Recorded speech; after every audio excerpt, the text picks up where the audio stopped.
네, 안녕하세요. 화요일의 남자 이상화 세무사입니다. 자, 오랜만에 찾아뵙게 되었습니다. 오늘은 36화에 해당하는 부분인 거고요.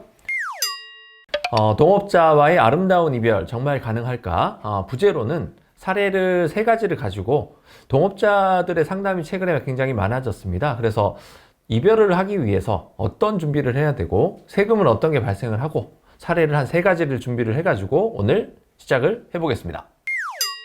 첫 번째 사례는 이렇게 됩니다. 법인이 이제 순자산 가치가 100억 정도가 되고요. 자본금 1억으로 시작을 했습니다. 100배의 가치가 이제 형성이 되었다라는 거죠. 근데 갑과 을은 사실상의 동업 관계에 해당하는 5대5의 관계인데도 불구하고요. 시작할 때에 뭐 어떠한 이유가 됐었던지 간에 갑의 명의로 100%를 했다라는 얘기죠. 지분 구조는 차명 주식을 통해서 갑이 100%를 가지고 있는 상황이지만은 을 입장에서는 항상 불안한 거야. 이건 내 주식이 50%를 가지고 있는데 이 부분을 어떻게 해야 될지에 대해서 서로가 좀 의견 충돌이 많이 일어나는 상황에 해당이 되었습니다. 둘 간에 서로가 합의가 되어 있고 차명 주식에 해당한다라는 걸 우리가 입증을 해가지고 이거를 50% 주식을 나한테 가지고 오면 되는 거 아닌가라는 생각을 하셨는데 사실 차명 주식의 회수의 방법이 굉장히 어렵습니다. 잘못했다가 어떤 케이스에 역공을 맞을 수가 있냐면은 이 가치가 100억이잖아요.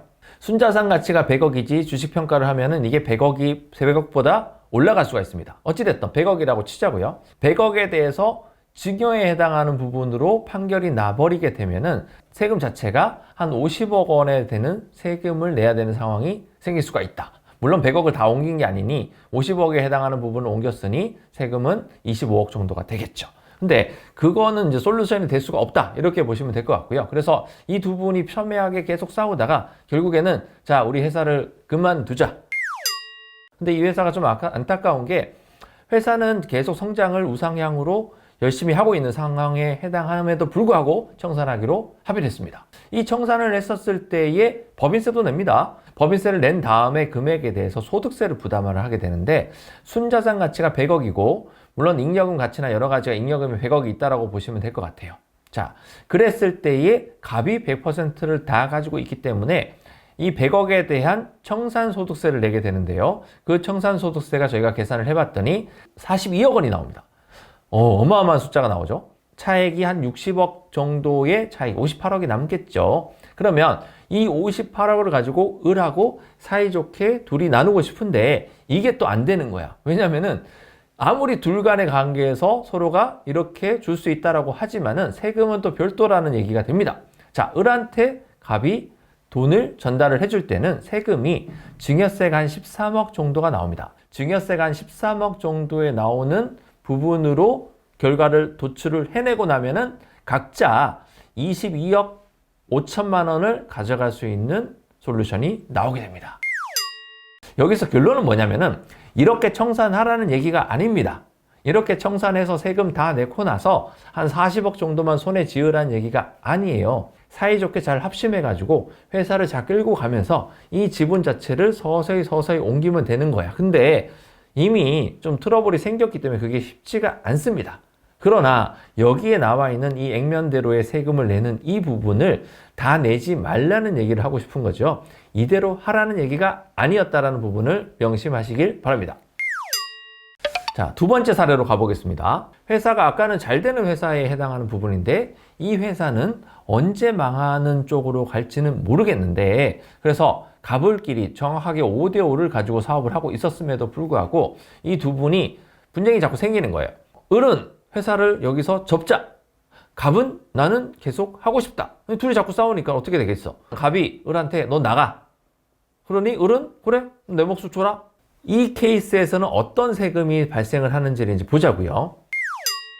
이 50억 원의 가치가 있기 때문에 이 부분에 대한 주식을 이 50% 나가는 사람 거를 갑이 사와야 돼요.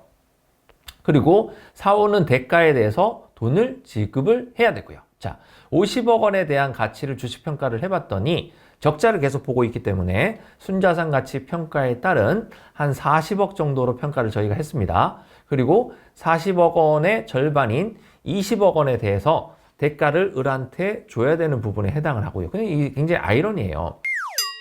망해가는 회사의 주식을 을한테 20억을 준다라는 것도 굉장히 아이러니하지만은 이렇게 됐을 때에 세금이 한 5억 4천 정도가 나옵니다.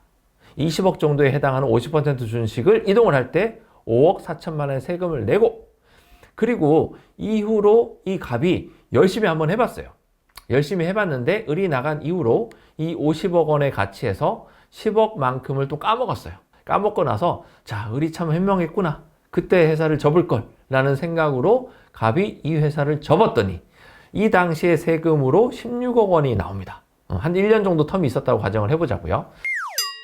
을은 주식을 갑에게 팔아서 세후로 한 14억 6천만 원을 회수해서 갔습니다. 근데 갑은 여기서 독박을 쓰고 혼자 남아서 결국에는 20억 중에서 16억 정도를 세금을 내고 나서 4억 원만 회수하는 결과에 도출을 하게 됩니다. 누가 이득이었을까요? 을이 이득이었다라는 부분인 거죠. 세금이 얼마나 나오게 되는지에 대해서는 두 분이 합의를 하실 수가 없고요. 이 부분에 대해서 정확하게 솔루션을 줄 수 있는 전문가도 세무사 분들도 생각보다 적다. 마지막 사례에 해당하는 부분인데요. 이 케이스에서는 100억 원의 가치가 있는 법인입니다. 핵심 기술을 갑이 가지고 있었어요. 그래서 갑이 70%를 애초에 가지고 시작을 했고, 을은 열심히 일을 했겠죠. 그래서 회사의 시스템도 만들어 놓고 직원 관리도 잘하고 원재료도 싸게 사올 수 있는 루트도 많이 뚫어놨고 이렇게 회사를 잘 굴리고 있었는데, 이 갑에 해당하시는 분이 암에 걸리셨어요. 그래서 건강이 급속도로 악화가 되어서 이제 사업을 할 수 없게 되었습니다. 자, 그러면 을의 입장에서는 갑한테 지분에 해당하는 거를 돈을 주고 70%를 사오면 좋겠는데, 을은 돈이 그만큼 없어요. 이거 개인 돈으로 줘야 됩니다. 회사 돈으로 줄 수 있는 게 아니에요. 이 100억 원에 되는 70%라고 하면은 한 70억 정도가 됩니다. 그러면 70억을 을이 줘야 되는데 일반인들이 70억이 어디 있어요? 아파트하고 다 팔아도 70억이 안 나옵니다. 그래서 갑은 어떻게 얘기하냐면, 미안하지만은 나는 몇 달 있으면 죽는다. 그러니 그냥 우리 회사 청산하고 세금이 아무리 많이 나오더라도 그냥 나는 청산하고 내 몫을 가져갈래. 이렇게 선언을 한 거야. 이 청산에 따르는 소득세가, 갑은 70억에 대한 소득세가 29억, 을은 30억에 대한 소득세가 12억 원. 그래서 갑은 손으로 쥐고 가는 게 70억 중에서 41억 원을 가져가고요. 을은 18억 원을 가져가게 되어 있습니다. 갑 입장에서는 41억 가져가서 안락하게 잘 쓰시다가 나머지 금액에 대해서는 자녀한테 내려주면 되는 거예요. 근데 41억을 다 쓸 수가 없겠죠. 그럼 결국은 40억에 상당하는 금액은 다시 자녀한테 내려갈 때 상속세가 발생하게 되어서요. 한 20억 정도는 또 세금으로 또 냅니다. 그럼 결국에는 이 잘 나가는 회사를 청산을 해서 갑의 자녀가 받을 수 있는 거는 한 20억 정도밖에 되지 않는다. 이렇게 생각하면 될 것 같고요. 을의 입장에서는 이 회사를 계속적으로 굴릴 수만 있었다고 한다 그러면은 월급만 하더라도 뭐 돈 1,000만 원은 될 거잖아요. 그리고 배당 같은 거 받고 등등등 하면은 1년에 아무리 못해도 한 2억 정도는 받을 수 있을 것 같은데, 그러면 2억 원에 대한 가치에서 내가 10년만 영위를 더 해도 20억이라는 돈은 생기잖아요. 그 기회를 박탈당할 수밖에 없다. 물론 안타까운 사연 때문에 을은 갑의 요구를 들어줄 수밖에 없겠지만은 이 케이스에서도 조금 다르게 접근할 수도 있을 것 같아요. 왜냐면은 갑이 지어야 되는 돈은 41억이잖아요. 그리고 자녀가 지어야 하는, 갑에 대한 자녀가 지게 되는 돈은 20억 원이지 않습니까? 그러면 나 같으면 이렇게 하겠어. 그냥 을이 이 갑의 자녀한테 20억 원을 주면 되잖아요. 너무 쉽게 얘기했나요? 그게 답입니다. 근데 그 부분에 대한 세금을 어떻게 풀어가야 되는지가 너무나 막막하고 힘든 과정에 해당을 합니다. 더 많은 사례들이 케이스별로 상당히 많이 있습니다. 근데 큰 맥락으로 보면은 첫 번째 사례처럼 회사가 성장을 하는 회사인데도 불구하고 헤어지고 싶으신 분들도 있고요. 회사가 하락하고 있는데 언제 헤어져야 될지가 서로 합의가 안 되시는 분들도 있고요. 이처럼 회사는 3번처럼 잘 되는데도 불구하고 갑 입장에서는 어쩔 수 없이 회사를 접어야 되고, 을은 지분이 조금밖에 없기 때문에 어쩔 수 없이 따라가야 되는 상황에 해당하는 분들도 있을 거라는 말입니다. 이 주제를 선택하게 된 계기가 있습니다.